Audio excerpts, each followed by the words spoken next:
Following is a presentation of iRacing on PTR TV.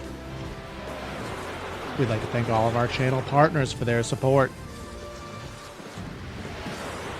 Please like and subscribe to the channel, and we hope you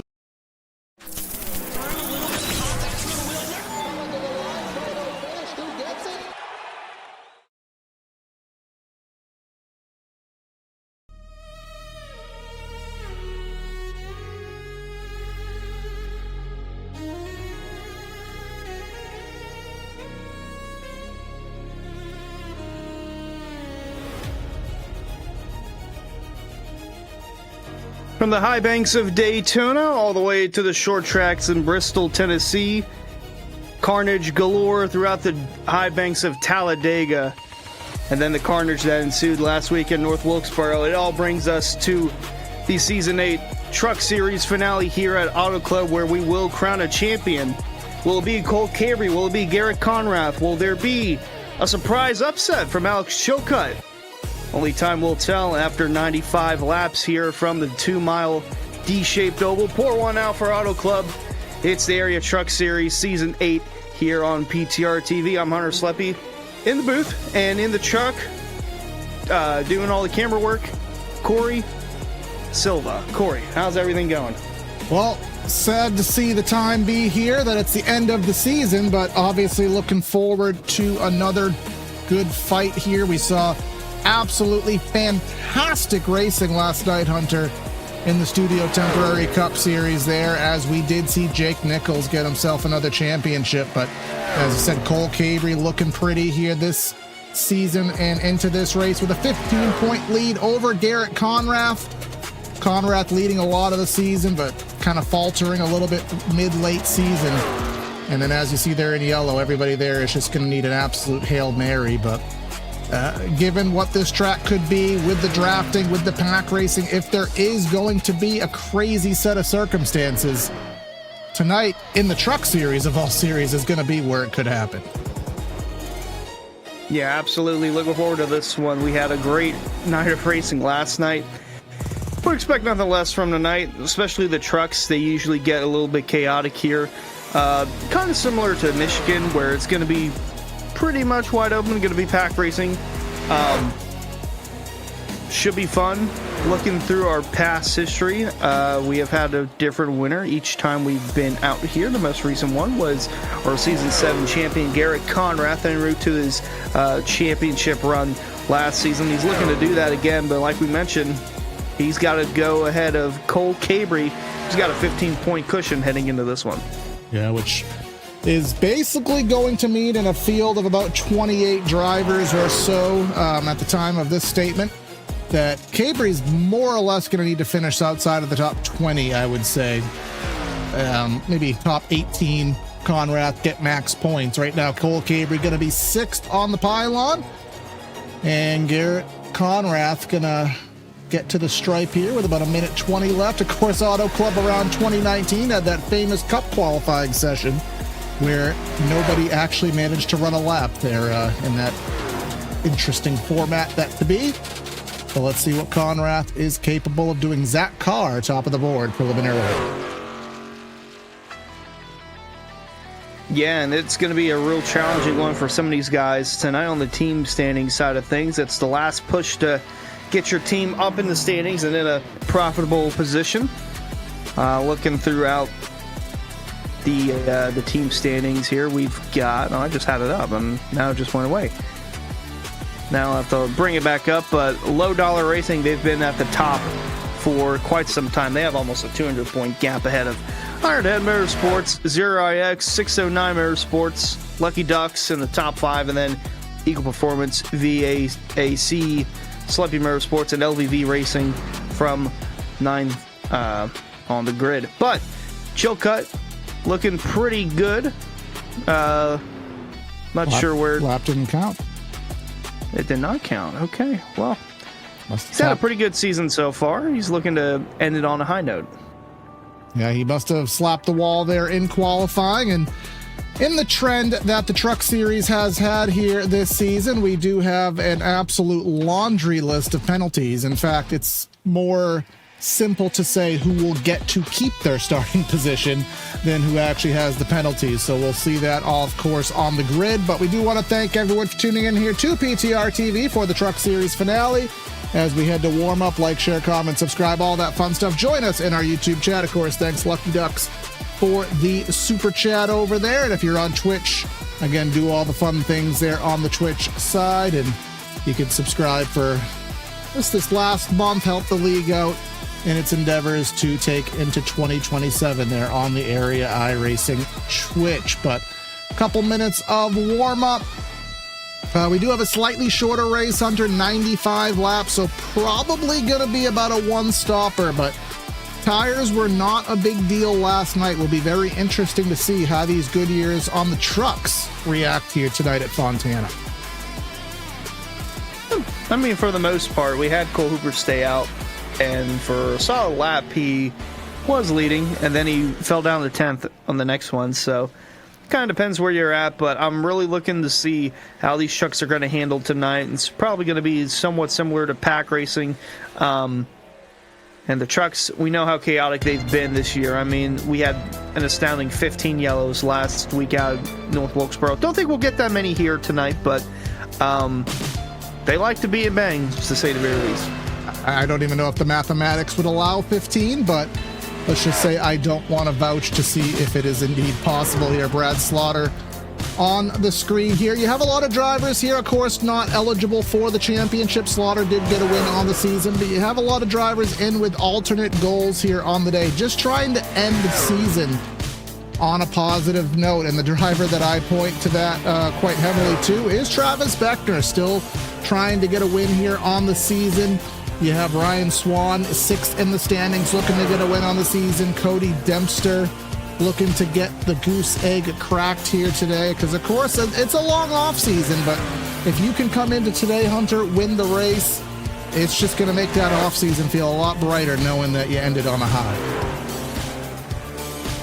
Yeah, absolutely. You want to go into the off season with as much momentum as possible, and even though it's going to be a long way out until we get to Daytona back, sometime in February or early March, but you still want to go out on a high note just so you know you have some confidence if you want to pursue this next season. I know there's not a lot of guys that would probably want to do this, but I know there's still some out there that, they want to get on a high note and come back and give it a try. If they end on a high note tonight, they could give them a momentum boost going into next season, thinking that they could be the one to become champion.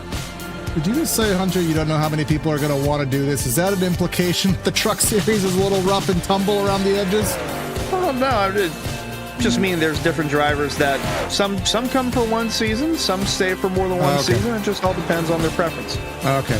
Just, we all know how the Truck Series has been this season. I know Admin has been not necessarily enjoying himself, but he's looking forward to hopefully a good race here today at Fontana. It's going to be, as we've said, very interesting how the fuel works out. Auto Club in the real world, obviously saying it all in past tense, had a tendency to race green, have fuel mileage races, pit strategy races, but will that all transpire into the real world, into the virtual world here today?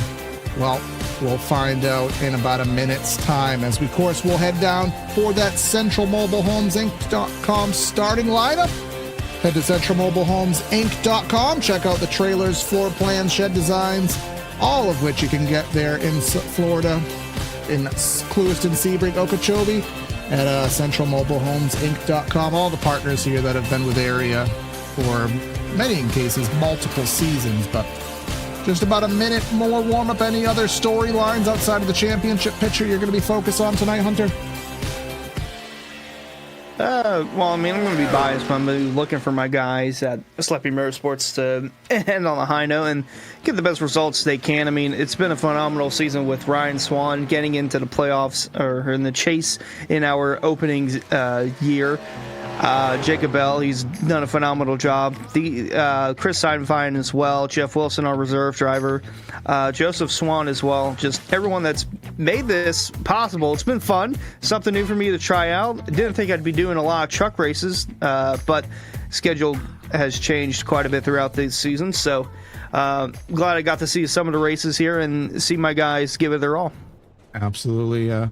Seeing how it is, or you know how it is in the real world to have that team drivers on the track while you're in the booth. Talk to Jeff Gordon and a few others about that. But now that warm-up timer heading down to a close. So for the final time here in 2026, let's go down trackside for the area trucks starting grid. And as soon as I say that, it puts me into another 10-second timer.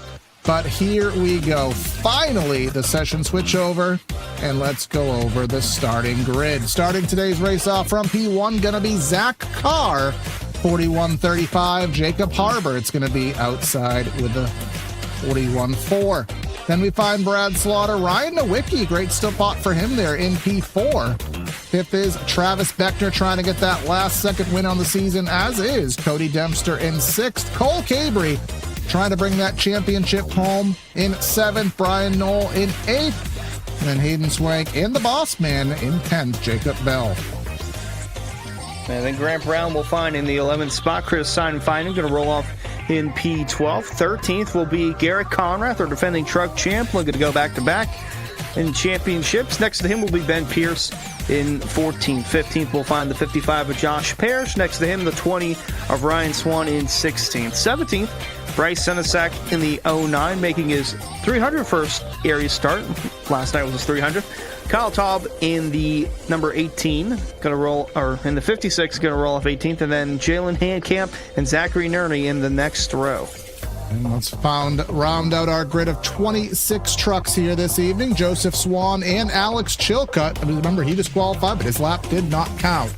Jay Swank in 23rd, Garrett Grant in 24th, and our final row today going to be Forrest Smith and Logan Hartman. And as I did allude to in our opening, Hunter, we have a laundry list of penalties, so much so that I really couldn't fit them on our graphic, but we'll see a lot of drivers having to go to the back and a lot of drivers having to deal with the drive-through penalty tonight. Yeah, there are. So the ones with drive-throughs, Ryan Swan, Chase Cabry, Chilcutt, Jacob Bell, Jacob Harberts. And then everybody else has EOLs. Now, I'm not sure if everyone's here, but Bryce Senesac, Travis Beckner, Trevor Edwards, Corey Bodie, Jeremy Brown, Cole Cabry, Williams Hale, Jalen Handcamp, Chase Swank, Brad Slaughter, Logan Hartman, and Ryan Andrew. There's going to be a lot of trucks pulling off to the side here. You can already see that here at the end of pit road. Drivers pulling into the pits, letting everybody go on by. As we get situated here, see if we can get it done quickly enough to where we may only have one pace lap here this evening. Course racing in the daytime, which should help the track widen out. We saw just racing all over. We saw rim riding, we saw white lining, and a little bit of everything in between last night. But let's see what the weather officially is here today. Brought to you by Blue Tip Pool Builders. 85 in the track, 98. Well, pardon me, 85 in the air, 98 on the track. I think it's just about a clone of last night. Right around 5 o'clock virtual time, which means that this race, barring just utter calamity, will be a day race. Maybe some more shadows as the sun starts to slowly go down, but again, we will be racing in the daytime conditions and lights still on, so I think we're going to get ourselves that second pace lap here just to get things fully sorted out. Yeah, with all the changes that have happened from drive-thrus and EOLs, and well, we haven't seen drive-thrus yet, but it's changed the running order quite a bit. Zach Carr going to be on the front row, but Ryan Nowicki, you mentioned him, he qualified, I think, I want to say a season best fourth. He's going to be in the front row, so he'll be second in line, as we will have another pace lap just to make sure everything is sorted out. I mean, look at all the trucks that are on that outside lane. There's only about 5 or 6 trucks on that inside lane, and everybody else behind has a EOL or a drive-through of some sort to sort out before they get everything going. Yeah, of course, if you're maybe a friend, family member, don't know the iRacing service at that in-depth level, if you do get yourself a penalty off the get-go, which they do get by having at-fault incidents over the course of the race. They build up, and then it turns into end-of-lines, turns into drive-thrus, ultimately suspensions, and worse. But when you do get a penalty, iRacing will not cue you to go back to double file. It sends you to the back of the field, and then essentially everybody just goes single file, which is why it kind of looks like that little awkward snake. But who is not in a snake is the top two. But I guess I'll kind of figure out what's going to happen there, because we're going to have a lot of drive-throughs. So right now it's going to be Zach Carr, and I think Ryan Nowicki is going to inherit the outside of the front row.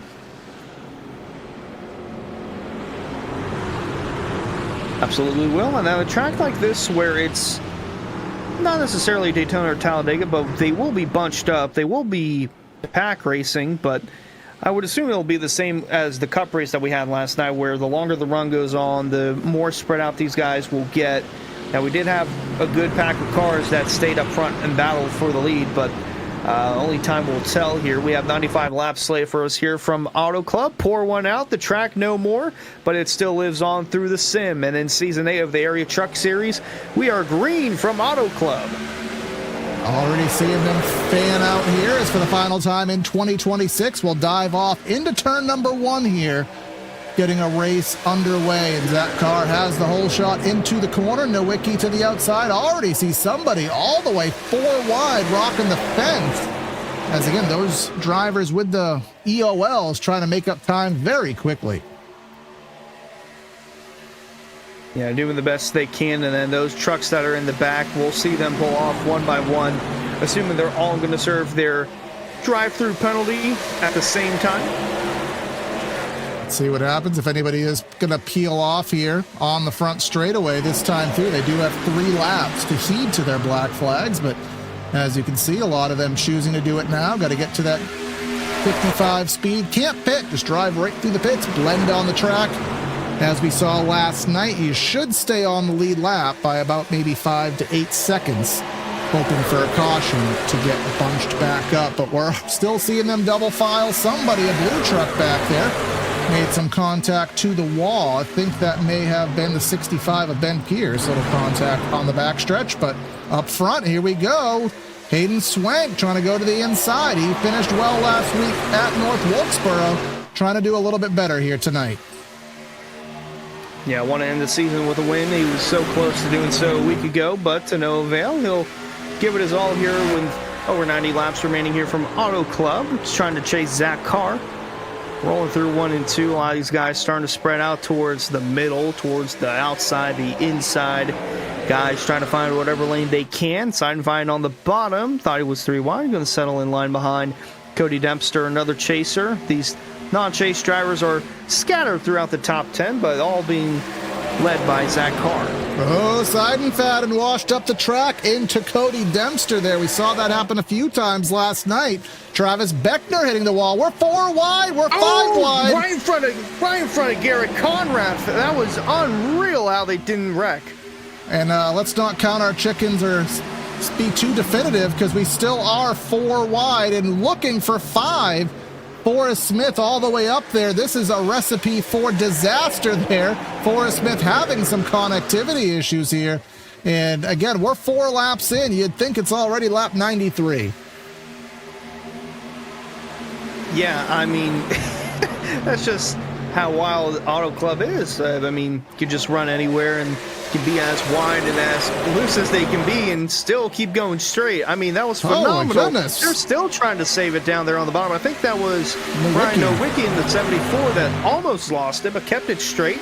Going to lose some track position, though, but he's going to keep a clean truck going into 1. Yeah, that's not going to make that right rear tire very happy. But look at Seidenfeld up there running the high lane, and in these trucks, anything you can do to maintain momentum is going to be even more important than in the Cup Series last night. He's going to get right to the back bumper of Swank, push Swank down to nearly to the inside for the lead. Seidenfeld into the safer barrier on entry. It's not going to hinder him whatsoever here, and he's going to go 3 wide, top off of 4. Is he going to have room? Hardly. And that's Slaughter into the grass. They're getting after it. I mean, that's going to cost Seidenfeld some track position, but again, the truck it stays clean for now for at least one more lap. As there comes Grant Brown, going to send it deep on the bottom. He's going to slide up in front of Hayden Swank and clear him for the lead. Zach Carr, though, going to have a run down the back, going to give it to the bumper of the 14. Just every which direction right now. Nobody showing any patience. Carr going to the bottom. Grant Brown with the lead. Grant Brown going to go all the way to the bottom to block, and he will cut the air off there. Slaughter to the inside of Hayden Swank, getting tight, nearly dooring him up the track. And just Seidenfaden has already recovered, and here he is back to fifth and looking for more up top. Yeah, talked with Slaughter before this race began, and he's going to step away from full-time duty in area. He's going to be a full-time dad in the off-season, and going to prioritize more on that, which obviously understandable. But mentioned that he won at Talladega. Could have been a better timed victory for him to get into the chase and go after another championship in the Truck Series. But looking to end the season on the high note, riding inside the top 10, trying to get into the top 5. He's in a 3-wide battle right now with Garrett Conrath and Cody Dempster. But phenomenal drive from him so far. Up front, they're starting to snake their way through, trying to hold on to everything that they can, going through turn 1 and 2. Now, here comes Seidenfaden back to the outside. He's going to the outside of the 27 and driving by with relative ease there. But look at Hayden Swank with the run off the bottom there. 27 a car, really not getting a run off of 2. Are you at all worried, Mr. Team Owner here, that maybe that 99 might be wearing the tires out, going all for it here earlier? Do you think he might be able to put this together for a long run as well? I'm not really worried about it one bit. Just as long as he doesn't wreck the truck, I mean, I'm okay with how he's racing. He's going aggressive on that outside. He's trying to lead a lap.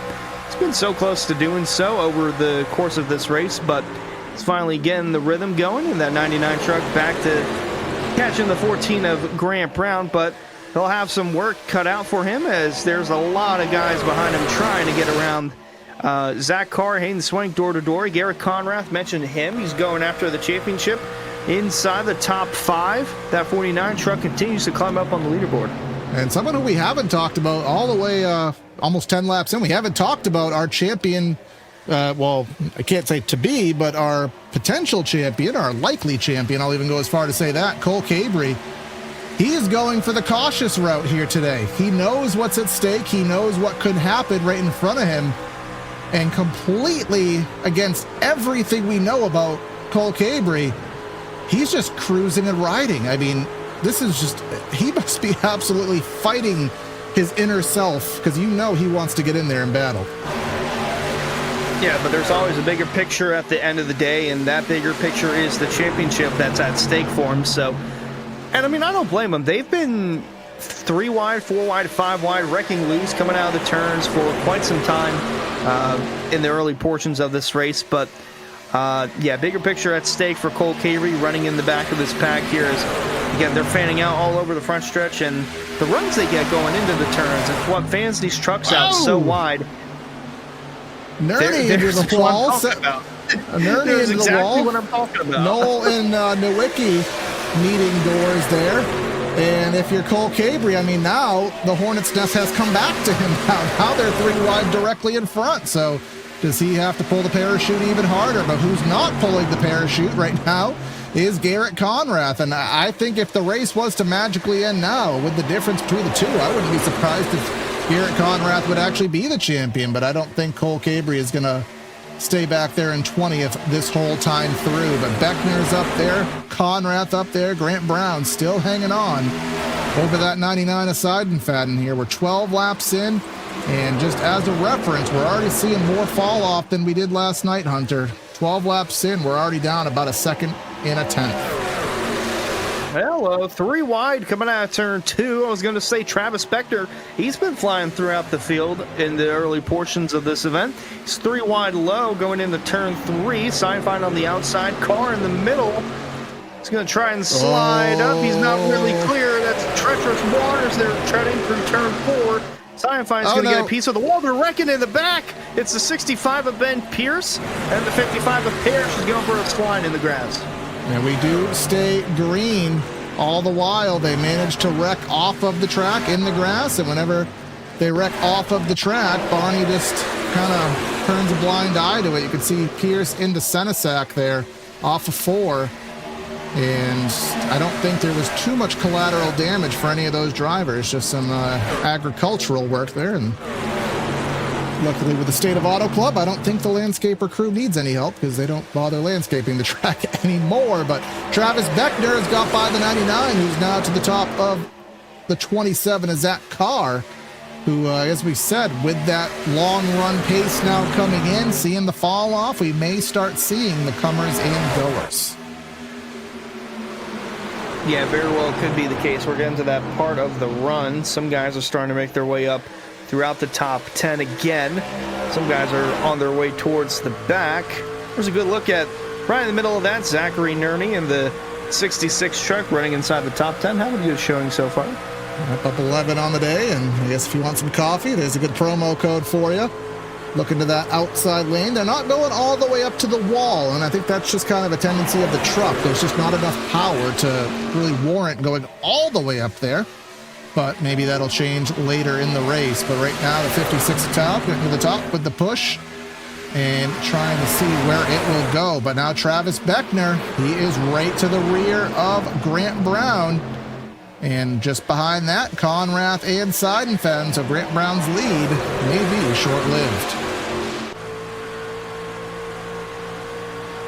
Yeah, very well could be, as that Beckner machine, he is falling and clawed his way up inside the second position, trying to get up to the lead. Grant Brown's been cruising so far. Got to be having a little bit of Travis Beckner to deal with in his rearview mirror, as now he's going to go to the outside and give Grant Brown a run for his money at the stripe. I think that was Beckner at the line by just a smidge over the 14 truck. Zach Carr going to enjoy this battle and close in on the front two. It's always a big decision, is do you want to give the bottom up or do you want to give the top up? And that time by, Grant Brown gave Beckner the top. And we're not seeing an ultra dominant top lane. It certainly seems to be the ideal line, but the bottom still able to hang in very competitively, at least at this juncture in the race, 16 laps in. Zach Carr starting to come back into play here, but it looks like Seidenfen back to 7th outside of a 3 wide with Nerney and Kyle Taub. And here comes Zach Carr all the way on the flat underneath Grant Brown. Yeah, door-to-door per second as Beckner is clear of the lead now. Will encourage the balance to continue behind him. And then in the mid-pack here, that's Nerney on the bottom getting loose. Haynes Swank coming through on the outside. Handcamp as well. So those trucks that were up front early on, they're starting to fade towards the back half of this top 10. And then some more drivers coming through, like Ford Smith. He was blinking in and out earlier on in the race. And now he's close to the top 5. And here comes Zach Carr with a solid run off turn 4. Yeah, just saw Logan Hartman in the pits. Not sure what that is about here. A little early for a scheduled pit stop, but we'll see how that transpires in the long hauls. Brown to the inside, getting snaked on the outside by that massive draft train. But here comes Slaughter pulling to the bottom 3 wide. Conrath in the middle. Zach Carr to the top. And Forrest Smith, he is the Lone Ranger trying to rip the wall there. Again, not having the same effect as last night, but still a formidable choice of lines. And then you can see way back of the shot behind Nowicki. Remember, Nowicki started outside front row. He's all the way back to 14th. Cole Cabry in 15th. Still close enough, but far enough back that he can evade anything that may or may not happen. Yeah, best case for him is to just let the carnage unfold in front of him and just navigate through it, as they're still 2 and 3 wide up here, trying to navigate their way into turn 1. And despite being fast and inside the top 5, the 15 of Forrest Smith, he is still blinking in and out.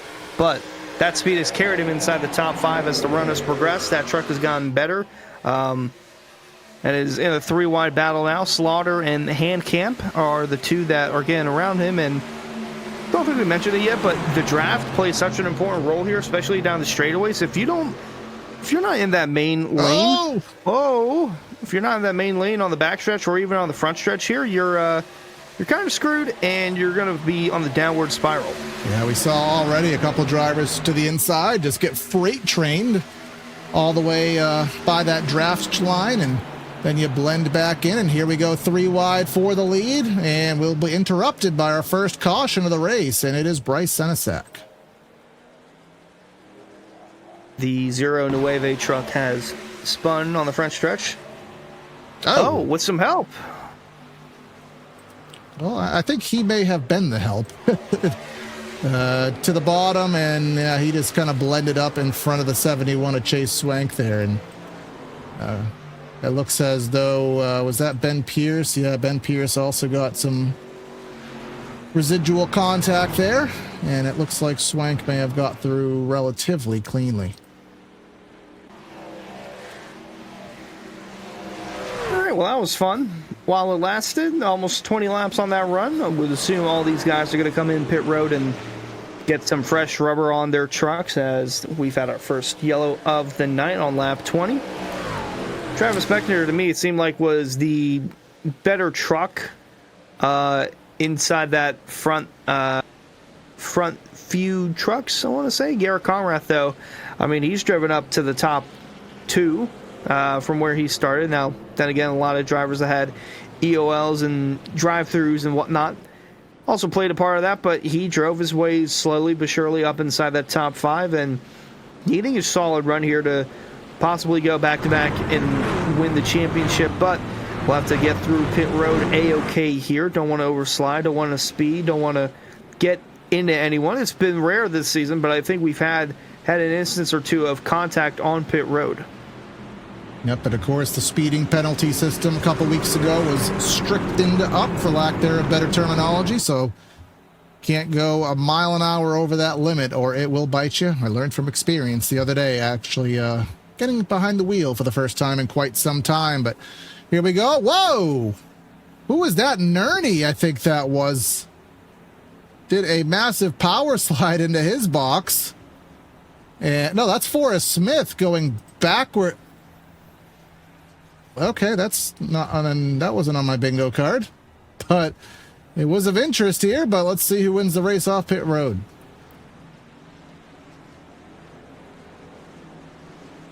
And it will be Beckner with relative ease, with Carr and Brad Slaughter, Conrath, and Hayden Swank going to be the top 5.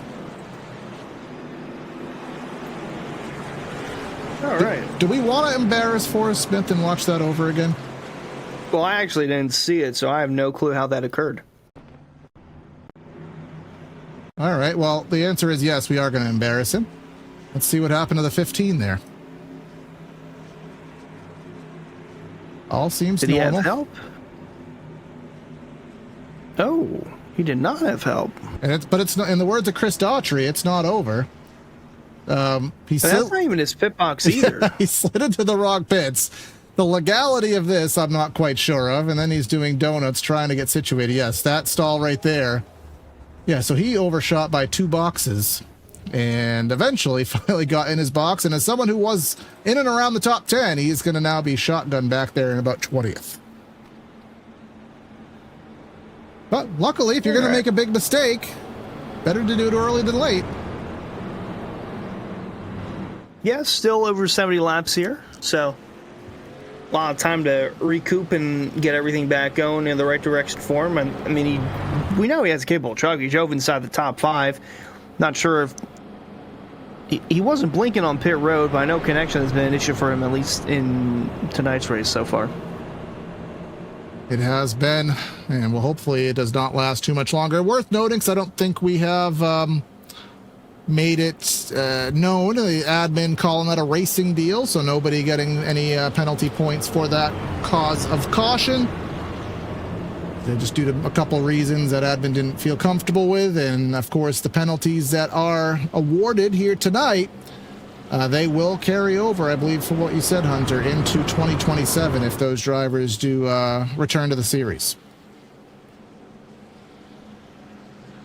Yeah, that's something that we'll have to monitor, because all those guys that had EOLs and drive-thrus from last week's festivities from North Wilkesboro, they might feel it heading into Season 9, but that'll be a tale for another time. But you don't want to add anything here Otherwise, that's really going to implicate your eligibility for Season 9 and if you want to come back or not. But we'll see how that plays out here in the next 70 laps or so as the pace truck pulls off. Travis Beckner, Zach Carr on the front row, going to bring the field back to Green Flag Racing here at Auto Club. 27 caught sleeping there to the inside, but he'll try to get a boost from the 81. No, 81 will go back to the top and try to blend in behind Conrath, and we'll see who will get the run through 1 and 2 here. Again, typically on a restart, you want to be on the low line.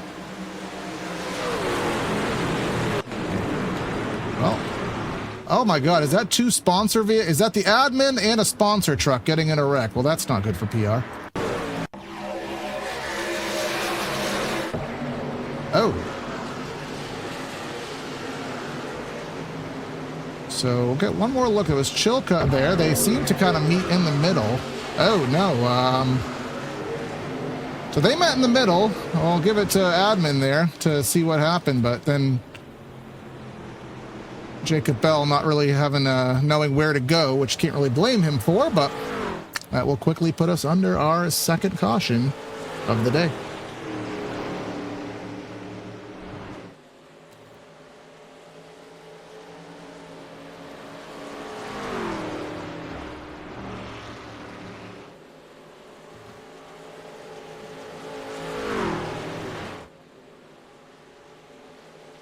Now, if I'm not mistaken, I do remember last week, and it will be interesting. I know last week at North Wilkesboro, there was a very, very tight call wreck with the 60 that almost actually eliminated him from today's race, but luckily the call went in his favor. But again, it'll be interesting to see what the call is on this one and what penalties that will occur from it. But right now, don't expect any pit stops. Obviously, everybody just came in. Topping off won't matter because it's still going to be a one-stop race from here no matter how you slice it. And actually, that penalty going to Ryan Swan in the 20 with the 2X.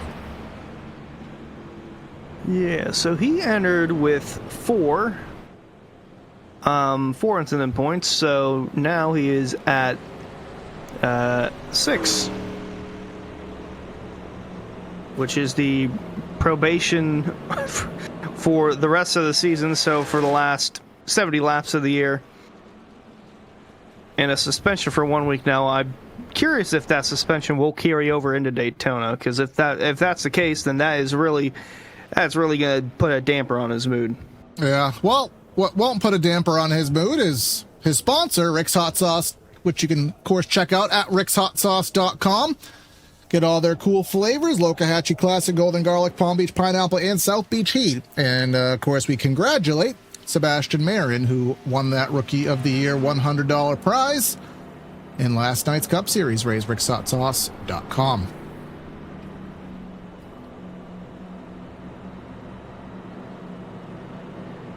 Ended up going down to the last lap or so. Van Drugman just needed a little bit more buffer between him and Marin, but was not able to get it. Sebastian Marin with a dominant season, but again, just due to some attendance issues and just some bad luck at the wrong time, wasn't able to get that championship course going to Jake Nichols.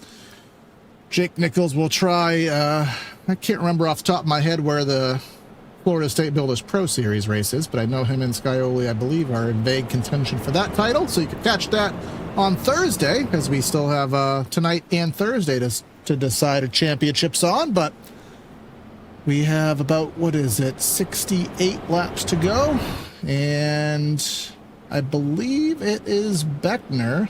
Yes, the control vehicle, but he has teammate Conrath to the outside, so maybe some team coordination here on this restart.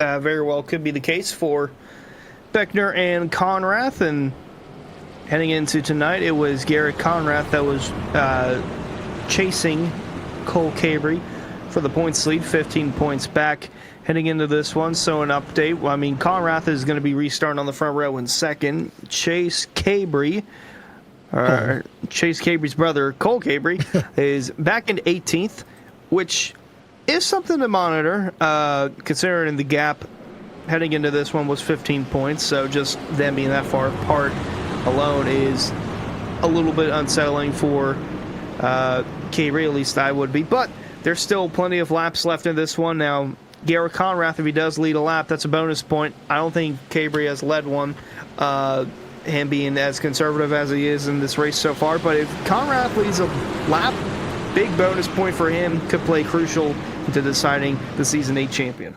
It will be interesting to see if Beckner may do the teammate cause and try to help him out in that capacity, but we'll find out here as we go back to green, do the Geico restart zone, even though Geico's not part of the sport anymore, but back to green flag action, and it will be Beckner leading on the outside. Both of them will clear Zach Carr to the bottom. And again, be interesting to see if that 49 can make a charge and get that pivotal point. Yeah, that'd be crucial for him, and then also crucial for Beckner, like you mentioned. He hasn't gone a season in the area without winning anything, and tonight and Thursday would be the only time that he has an opportunity to change that and to continue his winning ways. But Conrath has jumped to the lead through turn 3. Beckner trying to get a run coming out of 4. It won't be enough, so Conrath going to lead up the line. A big bonus point to that 49 truck as he chases back-to-back titles in the truck series with Beckner in second, and then door-to-door for third in the back is Handcamp on the outside of Brad Slaughter in the 81. Well, highest we've really seen anybody run all the way up in that highest of lanes here, but again, with this truck just not having the overall speed, it's just not as advantageous to go that high, but certainly it still provides some momentum here. I think maybe right here is probably the highest you're going to want to see anybody go, at least from what we've seen thus far. But Beckner struggling to the bottom. Handcamp not struggling on that third lane, getting a massive run, crossover to the bottom, going for the lead at the stripe. I think it was still Conrath, but not by much. Yeah, Handcamp going to be going into the corner as the leader. Conrath coming through on the bottom, trying to generate a run on that inside lane as they are getting more dicey back there, third on back. Beckner holding off Slaughter, and then Zach Carr trying to hold on to that top 5 spot, but Kyle Taub in the 56 going to be rolling through as they're continuing to bob and weave down the backstretch. We mentioned it Monday, but the bumps at this track, it really gives a character, especially down the backstretch, a whole lot of bumps, and we'll see it throughout the corners and even on the front stretch here. Yep, entry of 3 pretty bad as well. 1 and 2 is probably, I think, the smoothest part of the track, but we'll see where these drivers do choose to run as that dynamic track system does come into play here. You'll see the track darken up, the groove will start to change, the grip levels change, all that fun stuff, but here we are 3-4 wide off the corner. Forrest Smith back up to 10th after that little pit road circus maneuver. Truck in the wall, just scraping it there. I think that was Forrest Smith again, trying to recoup and gather himself back up. We know he's got a fast truck. Flirting with that top 10. He's in a 3-wide situation with Hayden Swain, Zachary Nerney, Joseph Swan trying to get up there with Cody Dempster as well. Those two purple and black trucks fighting on the inside and outside. They're going to be trying to thread the needle and make it 4 deep through turns 1 and 2.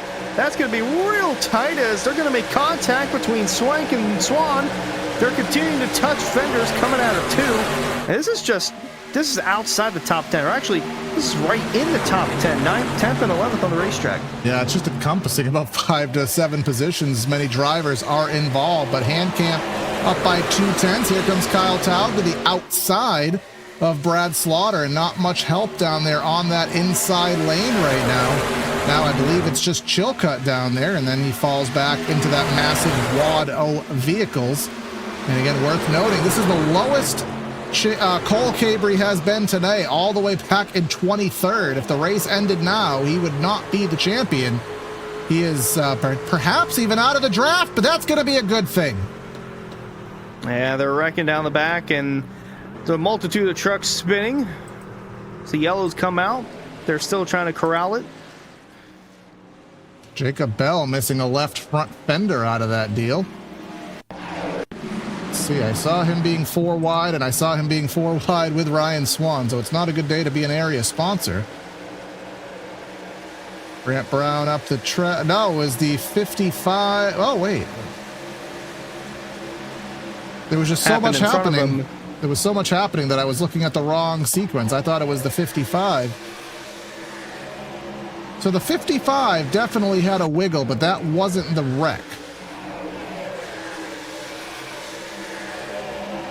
It was technically the 5th Jacob Bell getting into Nerney and then going down the track that actually was the caution. I think the 55 having that little skirmish was just kind of a little scare factor that got everyone a little out of their senses a little bit.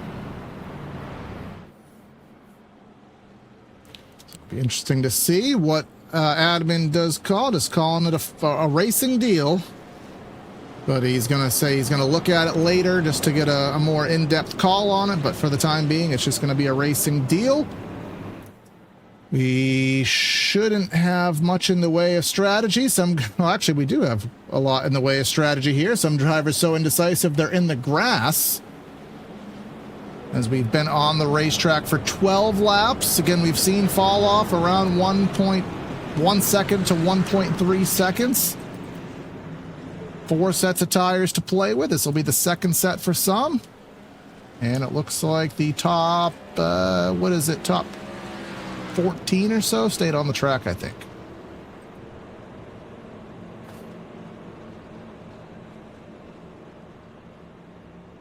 Yeah, approaching the final 60 laps of the season.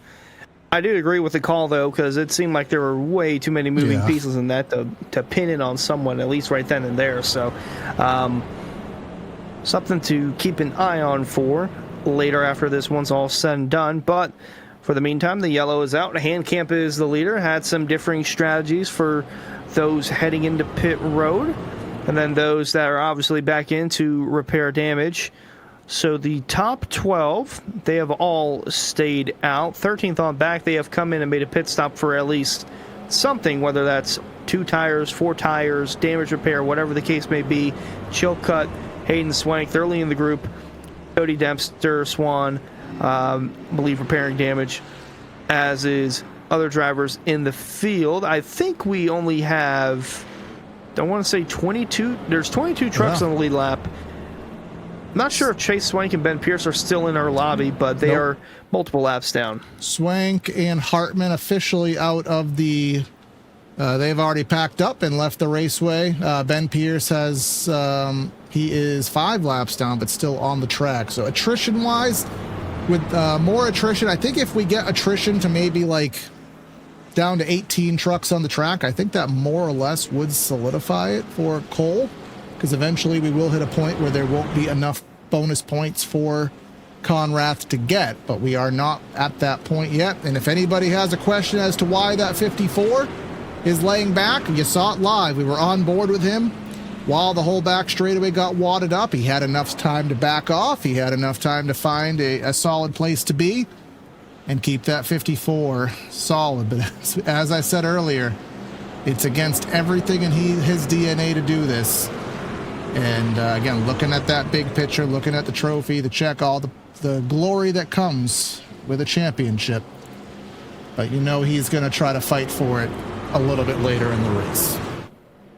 It's a big cloud has come over the racetrack as well.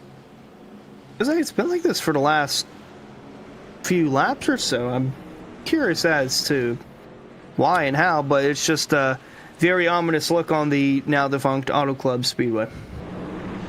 So we'll see, has that done anything to the track temp? We were at 98. Yeah, we've gone down 5 degrees, which, as we say, when the temp goes down, the Superman status goes up, which may be why the racing has been a little bit more intense on the last few restarts, but it's going to be Handcamp and Taub. We'll see if those fresh tires, 13th on back, watch the 70 and him further back.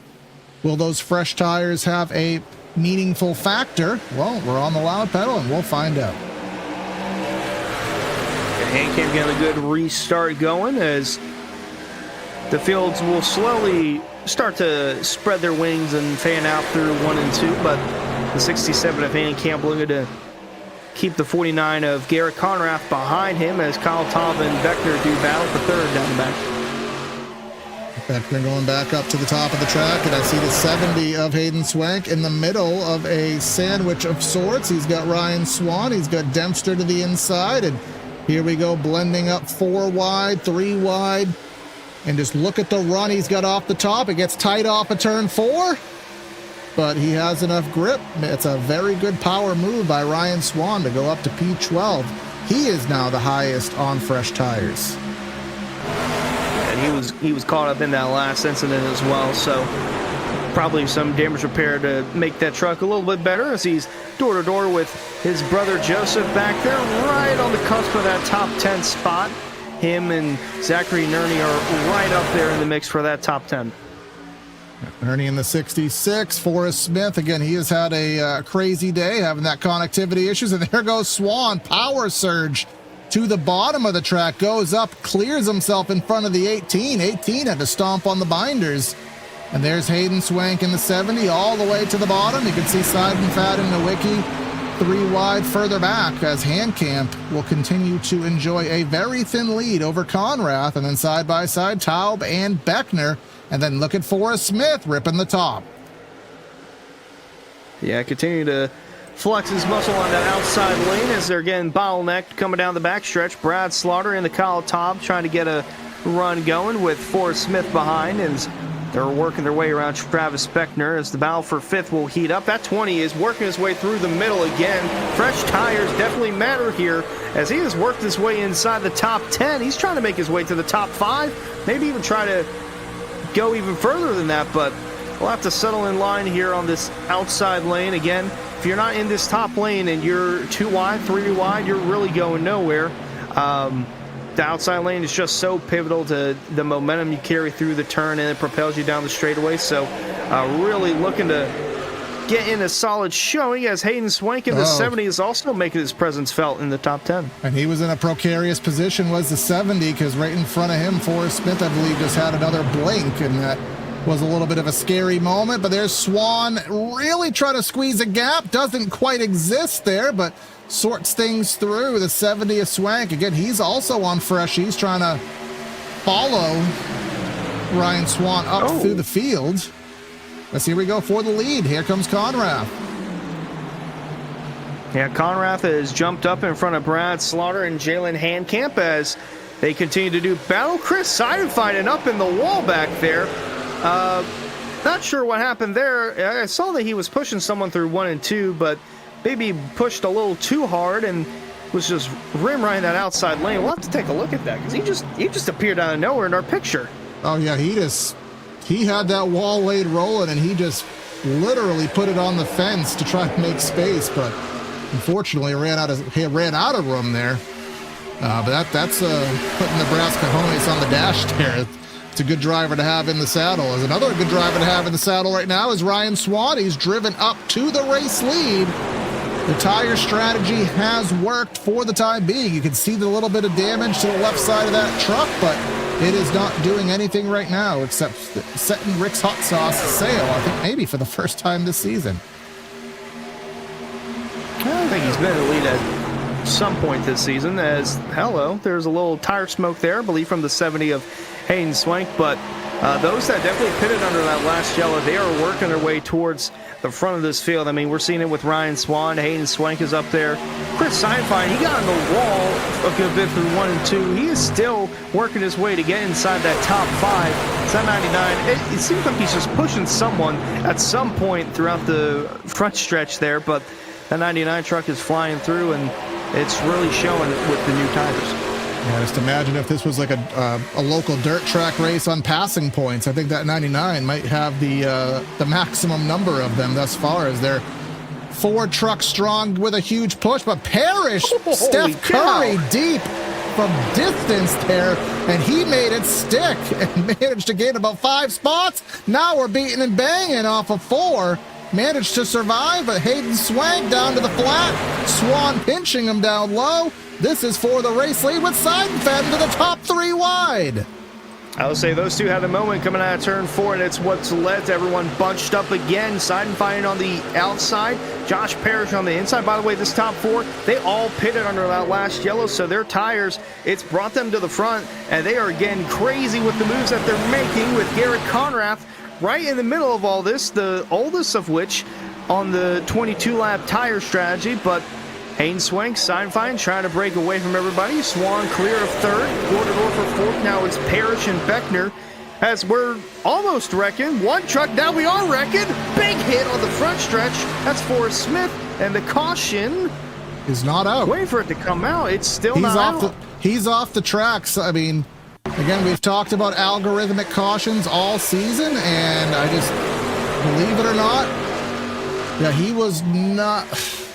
I mean, that one just flabbergasts me, but, and look at Cole Cabry. He just dead stopped there expecting the yellow, and it did not come out. We are still live and green. Normally I can make reasoning for things. I can't make reasoning for that, but we're going to stay green.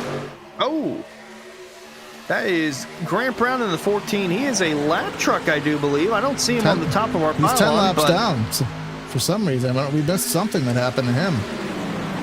Yeah, a moment there with the 99 of Seinfeld coming out of turn 4, but it's bunched everybody up second on back as he's trying to get a lap back around the 70.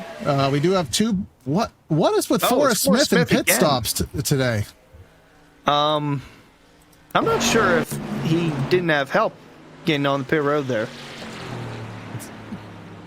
I think he may have been his own help. Oh, okay. You tried to defend him. You gave him everything effort. But what I do want to point out, and this could be very, very serious for the points and the championship. Like, this could be a huge deal. And just for saying this, I'm probably going to jinx it, but Cole Cabry, as you saw, he dead stopped trying to evade that, obviously expecting a yellow. He is now 8 seconds behind the leader, completely out of the draft, completely out of the mix. This is a truck race. Odds of yellows are high, but if we do not get a yellow, he is really, really going to be in a terrible position, far enough back that we could have a championship swing. Yeah, and Garrett Conrath, he led 8 laps, so he's got a bonus point to his name. As the top two, they've kind of distanced themselves from this pack, about 7 car lengths between Haynes Swank and Parrish, and then another 6 or 7 truck lengths actually between second and third, which now is contested of Garrett Conrath for the time being. Ryan Swan and Travis Beckner door to door for the 4th spot, as we see them on the right side of the screen as well. They are in the chase, but not technically in the battle, but Garrett Conrad definitely is, and he's been up there in the Hornets' nest all race long. I mean, it has not deterred him one bit. Kind of has to do this in order to put himself in a spot to go back-to-back, but he's really flirted with disaster a couple of times, and he has kept a clean truck out of it so far. Yeah, right now the gap is 16 positions, which right in and of itself is enough to overcome 15 spots on the track. Of course, he has the bonus point, so if the race was to end right now, Garrett Conrath is your champion. So if you are Cole Cabry, you are not doing the rain dance, you're doing the caution dance here. Because we will need another pit stop, and for many of these drivers, it will be probably in about 15 laps. For some of these drivers, it probably be about 15 laps further beyond that, because again, we are on different strategies here at Auto Club. So that caution that was not, that wreck on the front, we'll see if it does have race championship implications here, but we are still dicing it 2 and 3 wide here for the top 5 on back. Yeah, seems to be the case, as the tire wear really starting to play dividend now to those that kind of use him up a bit early. The 20 of Swan, we saw him fly through the field. He's now outside the top 10. Chris Einfine, I don't know how he's still inside the top 10. He's hit the wall so many times through 1 and 2. He's even hit it a little bit going down the backstretch, just trying to corral the truck all together. He's still inside the top 5 and is still doing battle with Garrett Conrath in the 3rd place. A phenomenal run to cap off the season. I mean, we still have over 40 laps left, 45 to be exact, but he's given it all he's got. I know it hasn't been a great season for that 99, but throughout bits and pieces here and there, he's had some decent runs, and tonight is definitely one of them. Absolutely, and I will say I do want to give credit, and again, this is just what it takes to be a champion.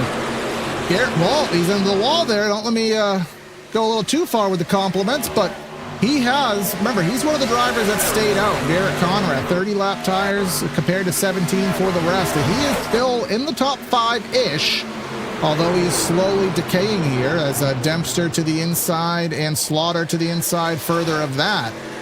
But again, he is the highest by far of the drivers who stayed out, showing that the tire wear is important, but you can overcome it to a degree. And then look at the far back of the shot. You see that little red blip there all the way in the back. That is Cole Cabry just absolutely praying to get a reset of a caution flag. There, look at that gap. That is about 7 seconds off the pack. Yeah, still some time left for him to close the gap and try to navigate his way back towards the front. Will take some time to do so, but we'll definitely need a yellow to happen. In the meantime, Hayden Swank, he has stretched that lead out to 1.5 seconds over Josh Parrish, and the gap between Parrish and third place is starting to close significantly. Jacob Harberts is now third, Cody Dempster fourth, Chris Ironfine, he's still inside the top 5, still doing battle with, actually not doing battle with Conrath, but actually with Cody Dempster. They were door-to-door or side-by-side through the turn, and now he's going to look to that outside lane again, try to get around the 24 truck, and well, to no avail, but through 1 and 2, he's going to sling it up top. He is trying to make that momentum work, and on the older tires, the top will probably work a little bit better. And as we're just kind of having some live back-end talks with the race admin right now, if the race was to end now, because Garrett Conrath is on a decay, as he keeps decaying through the field, right now, Cole would still be the champion. So it makes you wonder, when is that 49 going to pit? The fuel window is open. Do you want to risk it and try to use fresh tires to your advantage? Do you think it's going to go green? Now we're starting to have those end-of-race discussions that we traditionally haven't really had too many times here in the Truck Series. But still almost 3-4 wide. Seidenfaden just has that wall line down pat.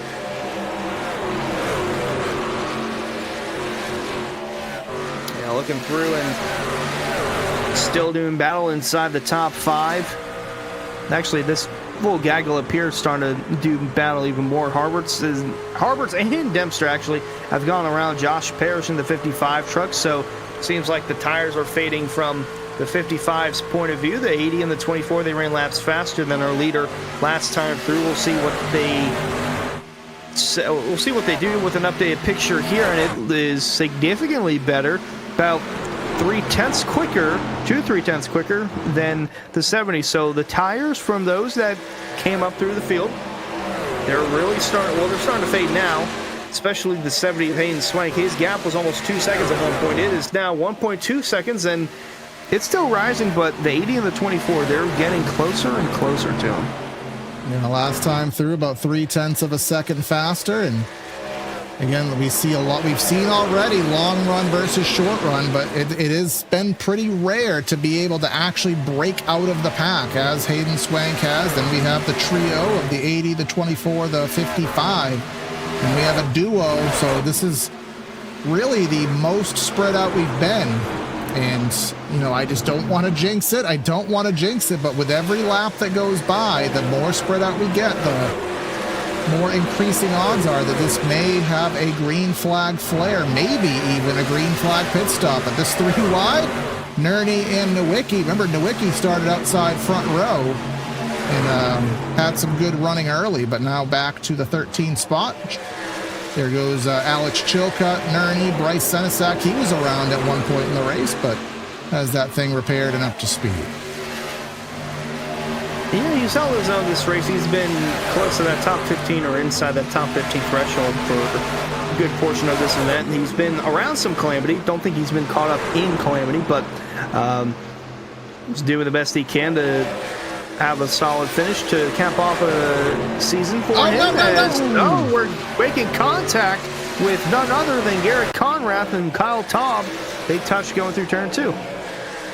Oh, it looked like Taub was going to the inside of Knoll there, and then Conrath was underneath. And I mean, depending who you are, you might have wanted a caution there. I mean, actually, to be honest, at this point, I don't think he wants to be in the caution, obviously, but Garrett Conrath probably wouldn't mind one to be able to get on a fresh set. He's now about 4.2 seconds off the lead, back to 12. Remember, he needs about a 15 position swing over Cole Cabry.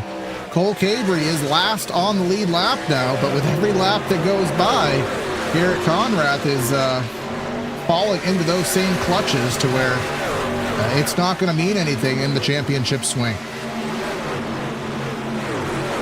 Yeah, and up front, the gap is getting closer and closer between Hayden Swank and Jacob Harberts, but here, now duking out for the top 5 position. Travis Beckner has gone around Chris Seidenfein in the 99 truck, holding on to that 6th spot now as they're snaking their way through the front stretch, but less than 7/10 of a second separating Hayden Swank and this group of Harberts, Dempster, and Parrish that have worked together in a way to get up and chase down this 70 truck.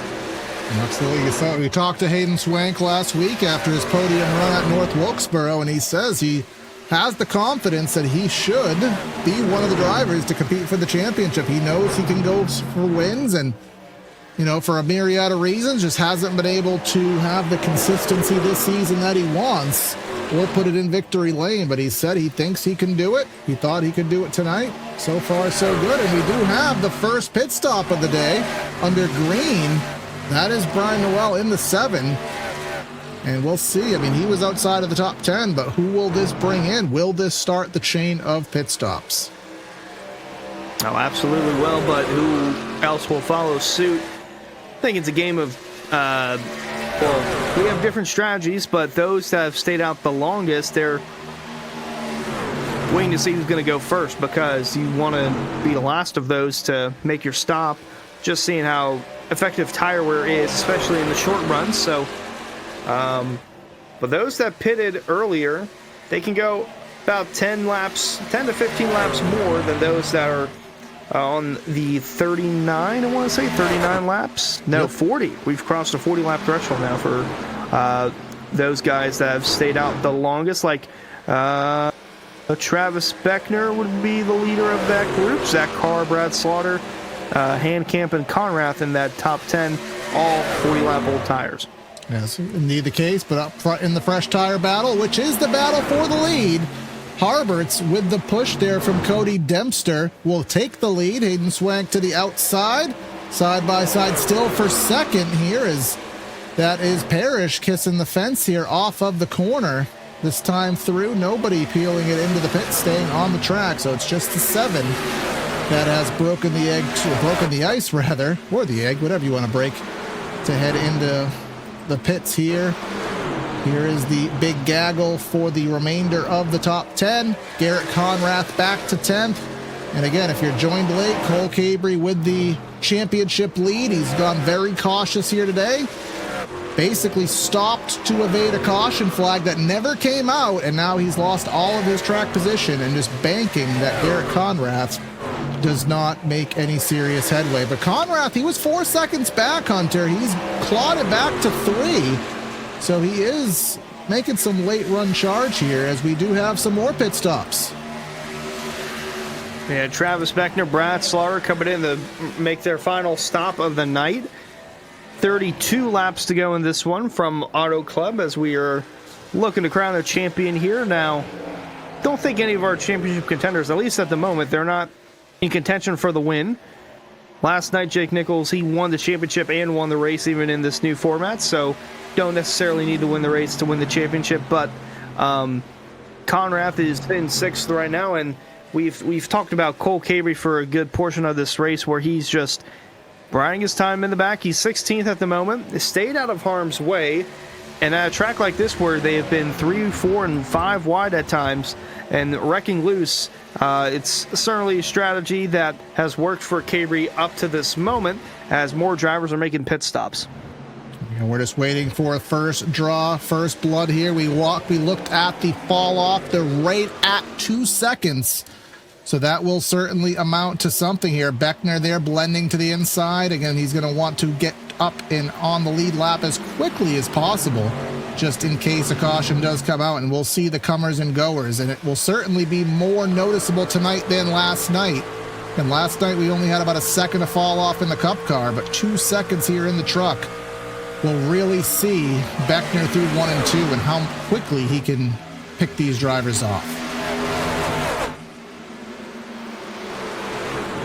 Yeah, and the longer you stay out, the more you're banking on that short stint to get you to the finish will be better than coming in early and just getting tires on right away. As Conrath has come down pit road, Seidenfein as well. A number of drivers have continued to make their way down pit road.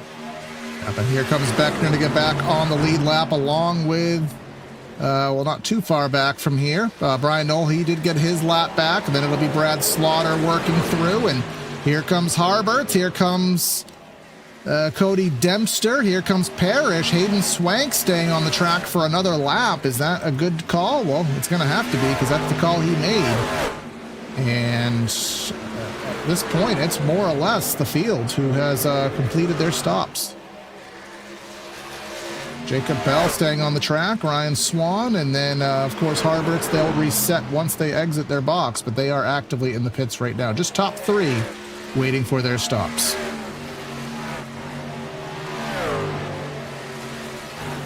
Yeah, still waiting on those guys to come down pit road. Now, they're kind of banking on a yellow to come out, and the whole race would be flipped upside down as the 70 blinks just a tad bit before coming on the pit road to make his final stop of the day.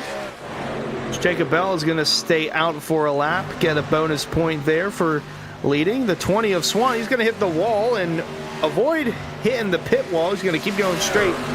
It's the 77. Despite the carnage that he's been put through today, we'll have at least 1 lap led to his name at the end of this one. And of course, head to bluetippools.com. They can still tidy up your pool, your outdoor lounging area, dynamic lounging, your outdoor kitchen, all of the sorts. Get it ready for Labor Day and the final entertaining season of 2026. Head to bluetippools.com as he is bump drafting Ben Pierce into the wall there. And now we'll start to see where everybody blends out. Again, this is something that we see a lot of times in the Florida State Builders Pro Series, where the tire overcut, tire undercut comes into play. Ryan Noel up there. He pitted 3 laps ahead of Travis Beckner. Then you have a little pack of Harberts and Dempster. They pitted, and Conrath just behind that, leading a charge with Handcamp, Seidenfaden, and a myriad of others. Also, you gotta think that those two, Bell and Swan, they've been caught up in some carnage tonight. I feel like they might be at a little bit of a disadvantage, so they either have maybe 1 or 2 sets remaining. I think they have 1. If they have none remaining, that would be very concerning. Yeah, not sure if they'd have enough fuel to even try to stretch it out to the finish, but I would assume that at least Ryan is at a disadvantage tire-wise. Yeah, it's hard for us to say here up top because we do see that Jacob Bell has pit 4 times here in the race, but we don't necessarily know offhand what times he's taken tires. It is purely a guess. I would imagine he still has 1 set on the wall, maybe even 2. Of course, he does have some damage, as you can see, to the left front of that Blue Tip Pool Builders Silverado there. So, actually, you know what? It's my driver, so I can go up there and I can find out for myself. Well, there you go. Live Larry Mack here on the fly here on PTR TV and the Area iRacing Twitch, as we have one of the longest green flag runs we've had in the Area Truck Series in 2026 here in our season finale. Of course, we're waiting for everything to blend out with our race, our championship picture. Right now, Cole Cabrey down in 19th, but still mathematically would be the points leader right now and the champion. Garrett Conrath in 8th. He is going to need to pick off at least 5 or so more spots. And right now he is at the leading of his charge. He's going to need to find a way to drive up to that pack in front of him. Well, they're doing a different strategy, and they're going to see if it works. And I am here for it. It's the final race of the season. 25 laps left to go here from Auto Club. Will be a test of time. and patience to see if that will pay off or if this pack here will catch up and get around him. Travis Beckner is still looking to get a win at some sort of level in the area this season. Won't be in the cup level.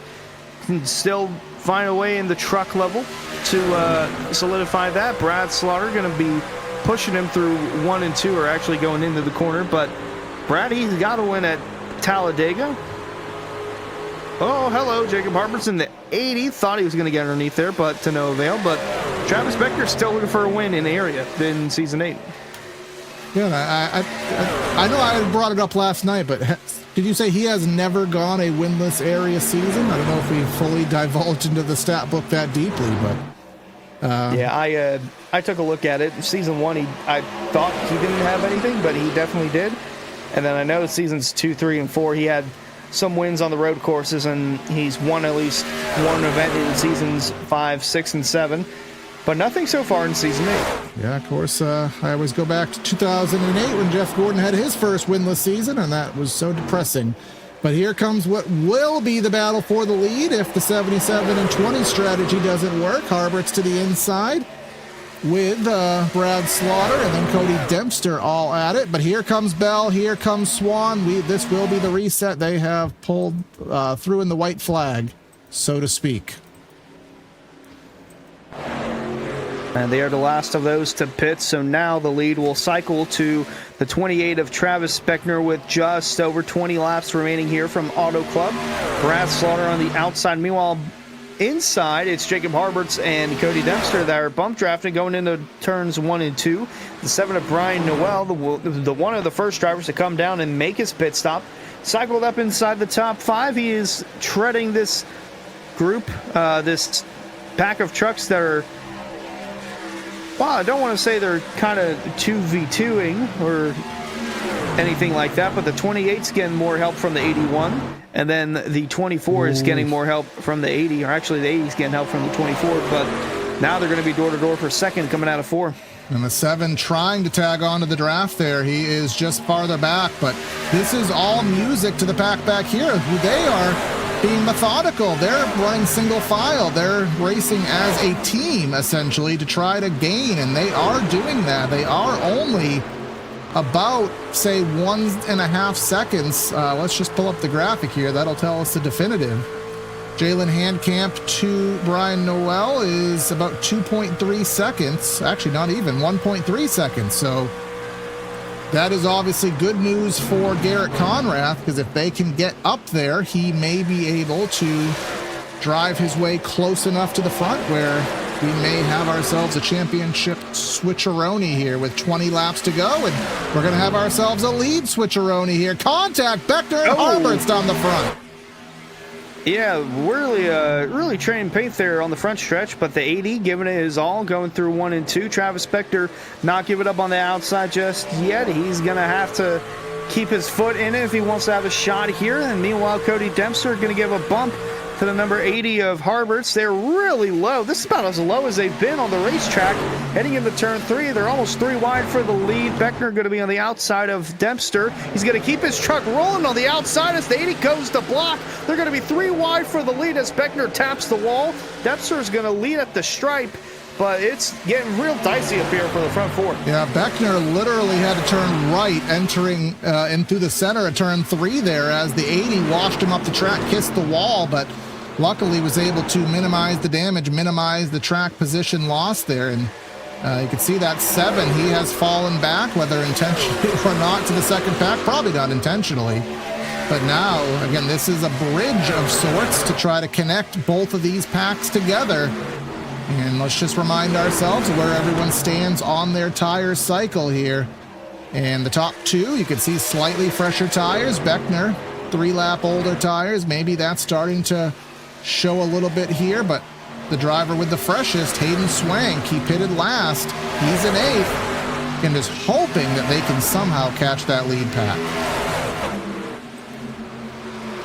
Yeah, they're a bit of ways back, about 1.5, 1.6 seconds separating 5th place from 4th place right now. And, into the wall is Hayden Swank. He's still stuck into the wall down the back straightaway. Take a look at what happened there. Not entirely sure if he put himself in the wall or if... Oh, there's Handcamp. Oh, he cleared himself. Yeah, that's a shame. He was having such a solid showing so far throughout really the second half of this race after the tire strategy to get himself inside the top 5, and now he finds himself in the 13th spot, but still some time left in the race to salvage something. Yeah, boy up there with his high line. Did you send him to the Tyler Reddick School of High Lines? Because Seidenfaden could rip that wall. Yeah, he's elbows out tonight. He's giving it his all, and again, trying to end the season on a high note for him. He's been having a solid second half of this race. He's definitely driven his way up and put himself in a better spot. This season has not really gone the way that Chris would have wanted it to go. I'm trying to find where he's at in the standings. He doesn't even have a top 10 to his name, so I feel like if he can get at least a top 10, that'd be phenomenal showing for him. But I mean, he's been kissing that wall in 1 and 2. I mean, so many times tonight. I would consider it cheating in his situation. Not cheating on the track, but he'll know what I mean. I don't know if he has a spouse, but yeah, he's kissing the wall there, so she might be getting jealous. But couple points of note here. We talked about that second pack closing in. Well, that has gone away because you can see they have started to race, and now it was down to, I think, 1.3 seconds. Now it's up to 3 seconds. So basically the second pack is not going to catch them, but it sounds minimal, but it is of significance. Cole Cabrey, due to Jacob Bell and Ryan Swan having alternate strategies, he's actually gained 3 positions, and he's up to 16th now. That basically means Conrath all but needs to finish second to win, which he is not in a position to do, and might be the most boring race for a champion that anybody has had in recent memory, but it doesn't matter how the race transpires. All that matters is you do it. I think 1997, if I'm not mistaken, Jeff Gordon at Atlanta, I think he just had an absolute clinker of a car there, finished in the 30s, but doesn't matter how you do it, as long as you get the championship, check cash is just the same. Yeah, it was enough to get the job done for him, and looking through, and it's been good enough to get the job done so far, but up front, still have a winner to the side. If it's not going to be the championship contenders, then someone's got to win it. Jacob Harbert's putting himself in a good spot. The Cody Dempster, they've been working together. They're 1-2 right now. 3rd and 4th, Beckner and Brad Slaughter. Again, Beckner looking to win something. If he doesn't win tonight, his last hope will be not tomorrow, Thursday night for the Pro Series to go and get a win at something in Season 8. Doesn't want to go winless, but he's in a close spot right now on the podium. Absolutely. And again, the problem for him is that he does have those slightly older tires. 3 laps doesn't sound like a lot, but it does amount to enough here on the service at times. And falling back into the clutches here of Brad Slaughter. Maybe he can cool them off. Maybe they'll equalize out. But right now, he certainly isn't on as much of offense as he was a little bit earlier. Harbert's leading this down. And Harbert's already a multiple-time winner this season, but Cody Dempster cannot say the same. 2 top 5, 6 top 10s here on the season, but still has yet to put that 24 into victory lane, and thus far, this is the best opportunity he's had, and for all we know, he might just be riding and waiting for the moment, because with this kind of racing there, Hunter, there's not really an immediate rush to take the lead now, because the passing is so easy to do. Or not. Oh, well, that's not going to help. Yeah, and that's going to lose him some time here.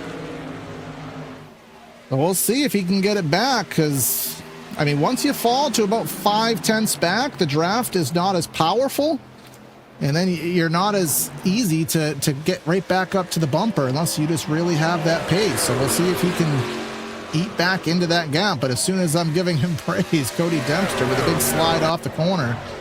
But they are still duking at it. Conrath up to 6th. trying to get 5th, lead this charge, but again, they are 3 seconds off that lead pack. Yeah, really doing battle here and right in the middle of this, and a couple trucks scraping the wall, Kyle Taub being one of them. Jalen Handcamp, they're going to stay in the wall in the front stretch as Chilcutt in the 60 is 3 wide with them and is just praying to not get caught up in their shenanigans through 1 and 2. Yeah, they're just duking at it here, and I mean, I've done this at, Talladega, Daytona, and whatnot. You're in a second pack, you're drafting, you're trying to catch the leaders, and then Kyle Taub trying to run the Fontana Road course there and putting the chicane down the back, but he's not blending back up. He may have some problems. Yeah, I want to say, so Chilcutt they were checking up for Chilcutt through 1 and 2 just because of the line that he took. So the 60, he'll send it deep here, and then think they're trying to check up here because he's going to get bottlenecked with the 67, and then that kind of leads to Taub just big damage on the right side of that truck. Yeah, that right front suspension is not suspensioning, and who does that help? That even further helps Cole Cabry because now he's up to 13th, and I think at this point, being 13th, I think the math basically doesn't even math anymore. Even with I think maybe Conrath would have to win with Cole Cabry being this high up on the lineup, but just behind him actually, Nerney and Nowicki, who are on, what is it? No, they're on older tires, so he's actually pulling away. So, yeah, that basically is all good news for him. But Cody Dempster, after that little faux pas, he has eaten back into the gap, and he's going to run the high lane and take another stab at this race win, coming to 7.5 laps to go. Yeah, they might have worked together to get up to the front, but gloves are about to come off. We're approaching the final laps of the season here for the Truck Series. It's been a great season so far. Say so far, like there's going to be more of it. There's only 7 laps more of it. Been an interesting season to say the least. A lot of carnage, but a lot of good has come out of this with surprise winners, been surprise showings here. But Jacob Harbert's, Cody Dempster, they're looking to end the season as a winner, but only one can be a winner. So they're rolling through 1 and 2. Harbert's got a good push from the Dempster machine going through in, to turn 1. Turn 2 is going to be a run down the back for Dempster. Absolutely. And what I kind of on that same vein talking about the race, I do want to point out that we've talked about ending the season on a high, and I'm going to take that not at a driver level. I'm going to, kind of zoom out the picture here and look at it at series level. This is a very good way to end the 2026 Truck Series schedule. Of course, it has been a kind of a lot of a bruise on the series with some of the racing that we've had, but we've seen a lot of clean racing tonight. We've seen green flag stops. We haven't seen that many times. Only 3 cautions tonight for 9 laps. So these truck guys here in the season finale putting on debatably right up there with one of the best races we've had in 2026 here in this series. Yeah, say we average about 5 yellows in a race. I don't think we've crossed that threshold yet. We might be at 3 or 4 yellows, but pretty solid showing tonight for the trucks and drivers. I mean, they've been close to wrecking countless times tonight, and they have all found a way to keep going. Well, if you're Cole Cabry, you could argue that there should have been one more caution, but it'll all seemingly work out for him, barring an utter catastrophe here in the last few laps. And with the trends, I'm looking at our analytics sheet, of course, put together by our fine friend here, Mr. Hunter Sleppy, and there has never been, in the 4 prior Auto Club area races, there has never been an overtime finish. And I sure hope that I did not just jinx that, but here we come, coming to 4 laps to go.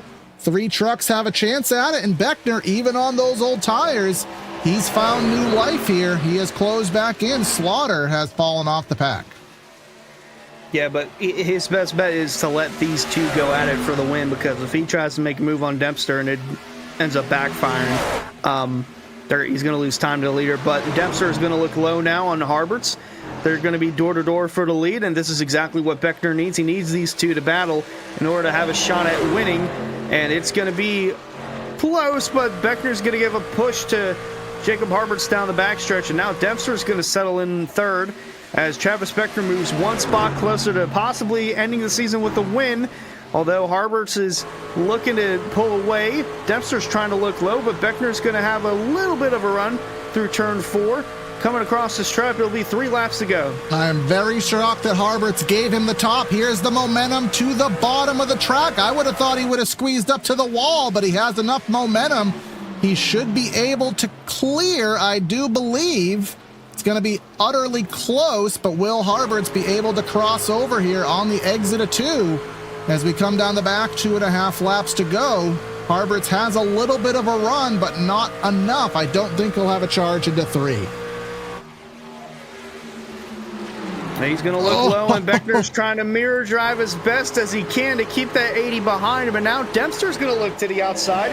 These two are going to do battle for second behind the 28 truck, and that is the best thing Travis Beckner could see out of his rearview mirror right now. He's starting to pull away a little bit, about 1 to 2 truck lengths between himself, and now they're going to get settled in a line. Dempster into second, and Harberts down to third as the top 3 duke it out for the lead into turn 1. Travis Beckner looking for his first win on the season. We go all the way back to race number 2 at Homestead, Miami, where Travis Beckner led 67 laps there, but was able to finish only second. Looking for the first win of the season as Cole Cabrey looking to get the championship out of 11th.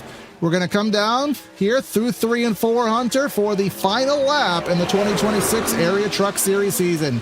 Beckner into the wall. Will that be enough to cost him the race? It's going to allow Dempster to have a shot. They're doing battle with 1 to go, and Travis Beckner is holding on to everything he's got. Going into turn 1 as the leader. Dempster. Oh, no! Oh, my God! He's going to push the 28, and the 28 still going. They're up the track. Into the wall goes Dempster. Beckner's up the track as well. Jacob Harberts comes through on the bottom and takes the lead on the final lap. Will it be enough to hold on? He's starting to drive away from these two. Unbelievable racing here from Auto Club Speedway, and just when it seemed like Travis Beckner was going to come through, Jacob Harberts sneaks through on the bottom. These two, Dempster and Beckner, are going to do battle through turn 4, and it's going to cost both of them the win. Jacob Harberts ends the season with a win at Auto Club. And in the bigger picture, Cole Cabrey with an 11th place finish. Conrath only for a 5th. 2026 Truck Series title goes to the 54 of Cole Cabrey. And I could already guess where this smoke is coming from on the front stretch, but I got an opinion on that, but I'm going to plead the 5th. But what we won't plead the 5th on is shades of, who was it, Logano and Hamlin, and then Kyle Busch just passed them both while they were duking at it. Basically what we just saw, 24-28, were too worried about each other. Harbert says, thank you, please, and he'll get his, I believe, 3rd win of the season, and the 54 with the ultimate prize here with the 11th place. Not the most exciting way to do it, but again, it counts all the same. Cole Cabrey with the championship.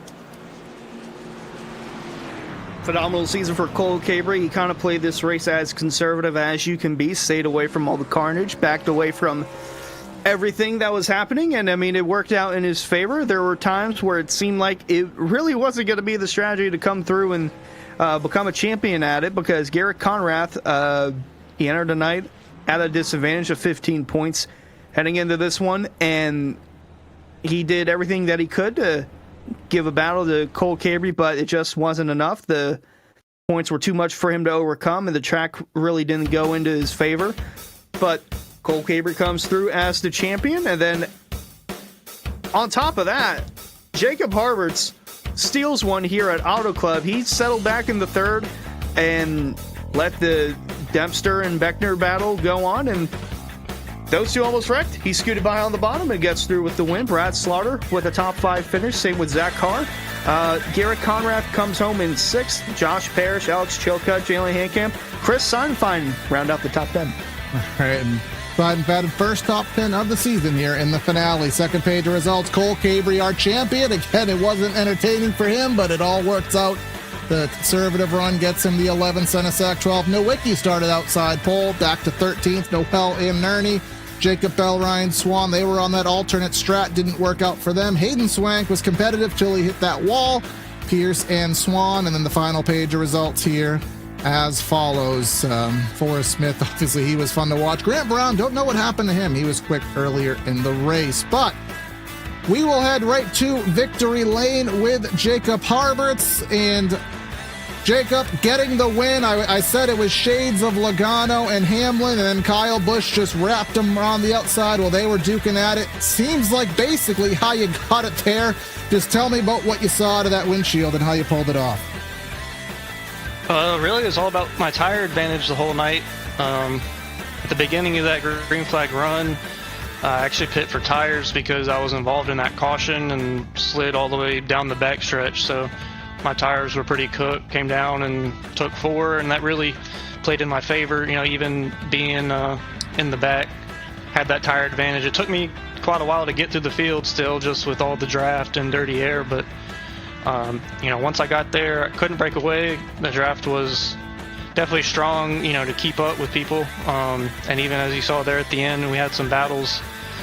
But yeah, I was definitely living on the bottom pretty much the whole night, whereas a lot of people were running up top protecting, because you know the last thing you want is for someone to get to your outside. But I was just so fast on the bottom, I was typically able to make it work.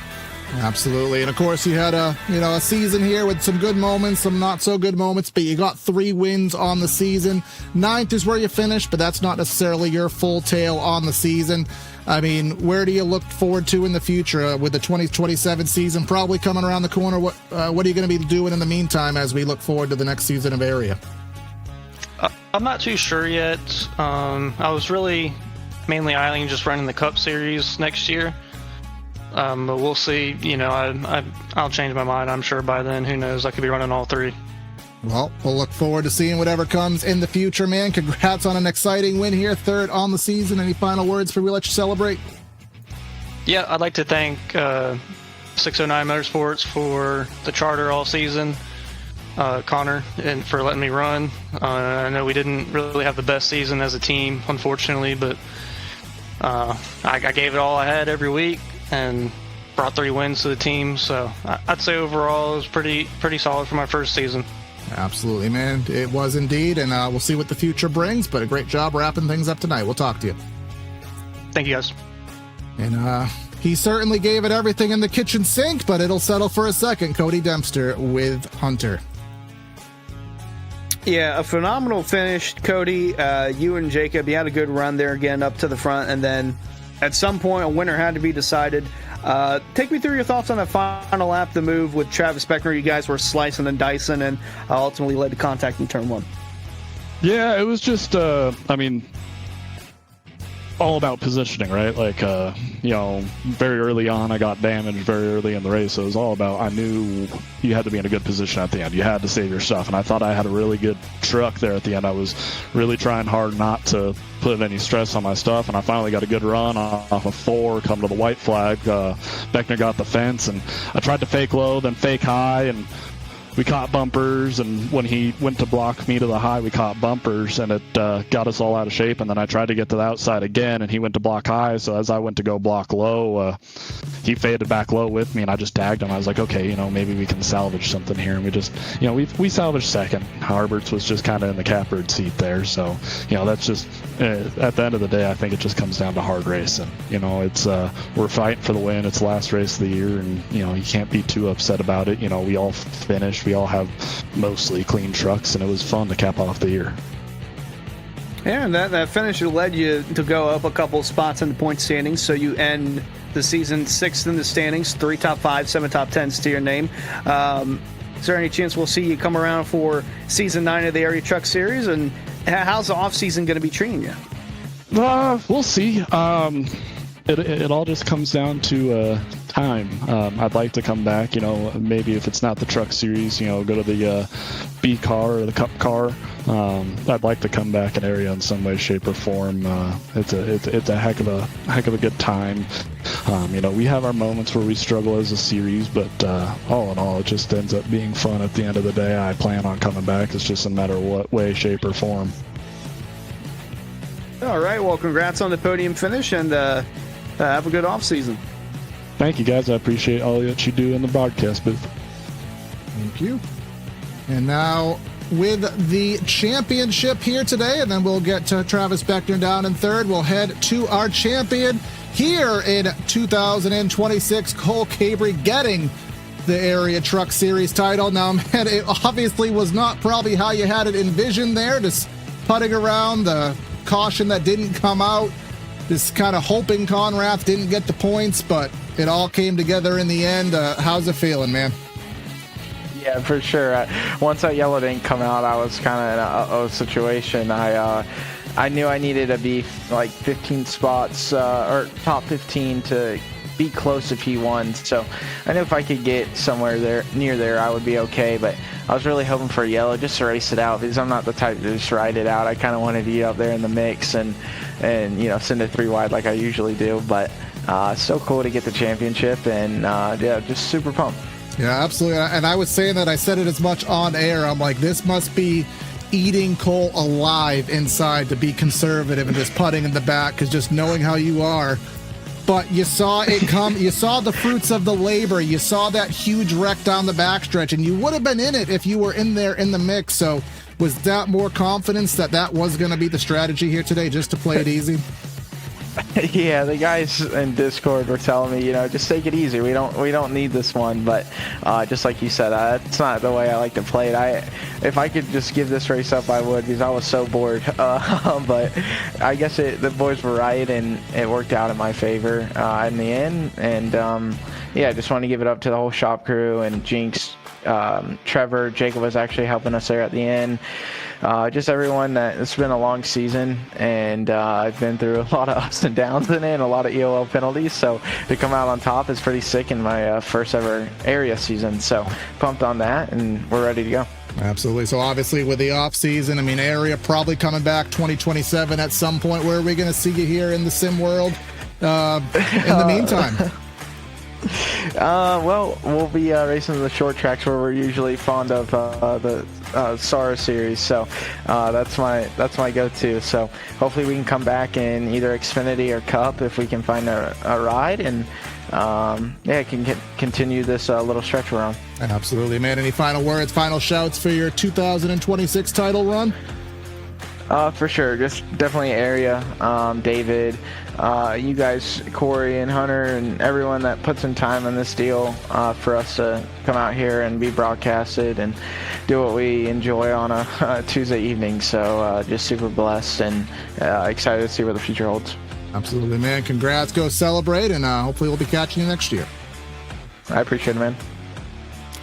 And then so close, but yet so far, Travis Beckner will go winless on the season, and he will be with Mr. Hunter. Hey, Travis, wild scene there, wild turn of events. I know the emotions got to be all over the place for you, but take me through that last lap and just the slicing and dicing, ultimately leading to contact in the turn one. Not much I could do. We're racing hard for the win. I haven't won this season. It sucks because I've won a race in area in all 7-8 seasons, but this season's going to be the first time I don't win one. Just was trying to go out there and win one before the end of the season, end off on a high note, but I'm taking it with a grain of salt. Today's been a very good day. I understand why Cody did what he did, because I blocked the absolute, I can't say that, crap out of him. But, yeah, I completely understand. And I was just really surprised I was able to get back up there after having 3-4 older lap tires in them.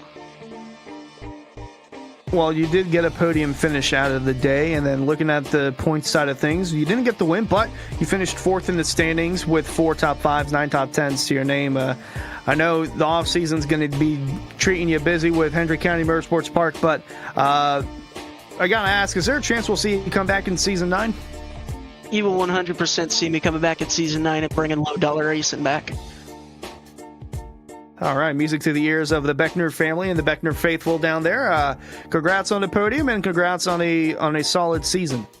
Yep. Before I go, I'd like to thank my sponsors, everybody that can make this possible. First off, shout out to everybody here in the Truck Series and low-dollar racing. Got the team championship locked up. Garrett Conrath, Brad Slaughter Jr., Alex Chilcutt, and I. Just absolutely amazing job by all of them. I mean, Of course, the team owner's the only one that doesn't get the win this season, but also got to thank the Hendry County Motorsports Park, Ken Kenny over there, Central Mobile Homes, Sheds and Trailers, Superior Race Cars, Wilson Race Cars, General Elevator Solutions, Velocity RPM, Matt Liveries, and Cosmonet Splash and Go Graphics for making these beautiful schemes this season for my team. And Ram, nothing beats Ram. Absolutely. Oh wait, I also forgot. Sorry, one more thing. Before I forget, thank you, Dad, for helping me out with getting my house. Got the close on my house today. Oh, congrats. And also got to thank my grandparents for everything that they've done for me this season. And let's try to go out with a bang on Thursday night. Hopefully we can maybe get that win. I was just going to say that. I was just going to say that, Trey. You already wrote off that you couldn't win on the season, and you're basically writing off that there's no possibility on Thursday. Hey, I'm just saying, y'all better watch out on Thursday. I'm coming out here with vengeance. I will use the bumper if I got to. I am not afraid of it. All right, Discord heard it here. Travis Beckner with the third. We'll see you Thursday, brother. Later. Well, Hunter, we have a very arduous Truck Series season, and we end things through with debatably, arguably the best one of the season. Cole Cabry getting the win. Not the way we would expect him to get the championship, but nonetheless, that 54 doing a great job getting the big trophy tonight. Yeah, it was a phenomenal race. About as few yellows in the races I've seen for the trucks this season. Only 3 tonight, and the racing was phenomenal. We've had close calls here and there, a lot of it. Phenomenal racing once more from a track that no longer exists, but I do want to point out that the stats have come in. That finish with Jacob Harberts winning, the third time in our 5 trips here for the trucks that we've had a last lap pass for the win. Absolutely, and well below the caution number here on the on a race, which I can't imagine how many times we've done that here this season. But like, share, comment, subscribe, consider following on the Area iRacing Twitch, and stay tuned for Thursday night for the final area broadcast, area race. Well, not final race, but the final broadcast of 2026 of an official series as we crown a Florida Estate Builders Pro Series champion. That's going to be Corey and Hunter signing out of the booth. Have a great night, and we'll catch you next time.